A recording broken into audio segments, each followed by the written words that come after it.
ಎಲ್ರಿಗೂ ನಮಸ್ಕಾರ. ಜೈ ಶ್ರೀರಾಮ್. ಕಲಬುರ್ಗಿ ಸೆಂಟ್ರಲ್ ಸಾಡಿ ಬಲ್ಲಿ ಅದು ಗುಮ್ಮಲ್ ಹತ್ತಿರ ಖಲಿಸ್ತಾನಿ ಧ್ವಜ ಹಾಕ್ಯಾರ. ನಾವು ನಮ್ಮ ದೇಶದಾಗಿದ್ದೀವೋ ಬೇರೆ ದೇಶದಾಗಿದ್ದೀವೋ ನನಗಂತೂ ಒಂದು ಅರ್ಥ ಆಗಲಾಗ್ಯದ. ಇನ್ನೊಂದೇನಪ್ಪ ಅಂತಂದ್ರೆ last time Pahalgam terror attack ಆದಾಗ ಬಜರಂಗ ದಳ ಕಾರ್ಯಕರ್ತರು ಪಾಕಿಸ್ತಾನ ಧ್ವಜವನ್ನ ಕಾಲಲ್ಲಿ ತುಳಿದು ಆಕ್ರೋಶವನ್ನು ವ್ಯಕ್ತಪಡಿಸ್ಯಾರ.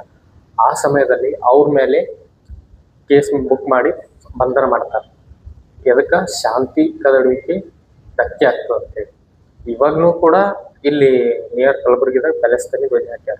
ಇವ್ರ ಮೇಲೆ ಏನು ಆಕ್ಷನ್ ತಗೋತೀರಿ, ಇವ್ರ ಮೇಲೆ ಏನು ಕ್ರಮ ತಗೋತೀರಿ? ನನಗೆ ಕಾನೂನ್ ಮೇಲೆ ಭಾಳ ಗೌರವ ಅದ ಮತ್ತು ಭಾಳ ನಂಬಿಕೆನೂ ಅದ. ದಯವಿಟ್ಟು ಅದು ಯಾರು ಮಾಡ್ಯಾರ ಅವ್ರ ಮೇಲೆ ಕ್ರಮ ತಗೊಂಡು ಅವ್ರಿಗೆ ಬಂಧನ ಮಾಡ್ರಿ. ಅದೇ ರೀತಿ ನೀವು ಒಂದು ಕೋಮಿನವ್ರ ತುಷ್ಟೀಕರಣ ಮಾಡೋದು ಸರಿ ಅನ್ಸಂಗಿಲ್ಲ.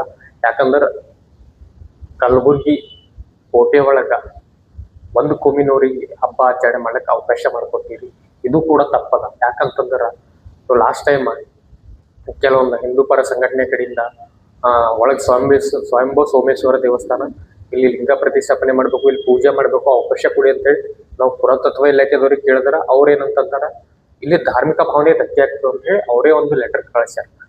ಇವಾಗ ಒಂದು ಕೋಮಿನವ್ರಿಗೆ ಅವಕಾಶ ಮಾಡ್ಕೊತೀವಿ, ಇದು ಕೂಡ ಹಿಂದೂಗಳ ಧಾರ್ಮಿಕ ಭಾವನೆಗಳಿಗೆ ಧಕ್ಕೆ ಆಗೋದಿಲ್ವಾ? ನಮ್ಮ ದೇಶದ ಸಂವಿಧಾನ ಪ್ರಕಾರ ಎಲ್ಲರೂ ಈಕ್ವಲ್, ಹಲವರು ಈಕ್ವಲ್ ಅಂತ ಹೇಳ್ಯಾರ, ಎಲ್ಲರೂ ಸರಿ ಸಮಾನರು ಅಂತ ಹೇಳ್ಯಾರ. ಆದ್ರೆ ನೀವು ಒಂದು ಕೋಮಿನವ್ರನ್ನ ಎತ್ತಿ ಹಿಡಿದು ಇನ್ನೊಂದು ಕೋಮಿನವ್ರನ್ನ ತುಳಿತಕ್ಕಂಥ ಕೆಲಸ ಮಾಡ್ತೀರಿ, ಇದು ಬಹಳ ತಪ್ಪ ಅನ್ನಿಸ್ತದ. ದಯವಿಟ್ಟು ಅವಕಾಶ ಮಾಡ್ಕೊಡೋದಾದ್ರೆ ಎಲ್ಲರಿಗೂ ಅವಕಾಶ ಮಾಡ್ಕೊಡ್ರಿ, ಎಲ್ಲರಿಗೂ ಸರಿ ಸಮಾನದಿಂದ ನೋಡ್ರಿ. ಹಿಂದೂಗಳಾಗಿರ್ಬೋದು, ಅನ್ಯ ಕೋಮಿನವ್ರಾಗಿರ್ಬೋದು, ಎಲ್ಲರಿಗೂ ಅವಕಾಶ ಮಾಡ್ಕೊಡ್ರಿ. ಇಲ್ಲ ಒಂದು ಕೋಮಿನವ್ರಿಗೆ ಎತ್ತಿ ಹಿಡಿತೀರಿ ಅಂದ್ರೆ ಇದು ಬಹಳ ತಪ್ಪದ ಅಂತ ಹೇಳಿ ನನ್ನ ಅಭಿಪ್ರಾಯ. ನನ್ನ ವಿಡಿಯೋ ಇಷ್ಟ ಆದ್ರೆ ಆದಷ್ಟು ಜನರಿಗೆ ಶೇರ್ ಮಾಡಿ. ಜೈ ಶ್ರೀರಾಮ್, ಜೈ ಹಿಂದ್.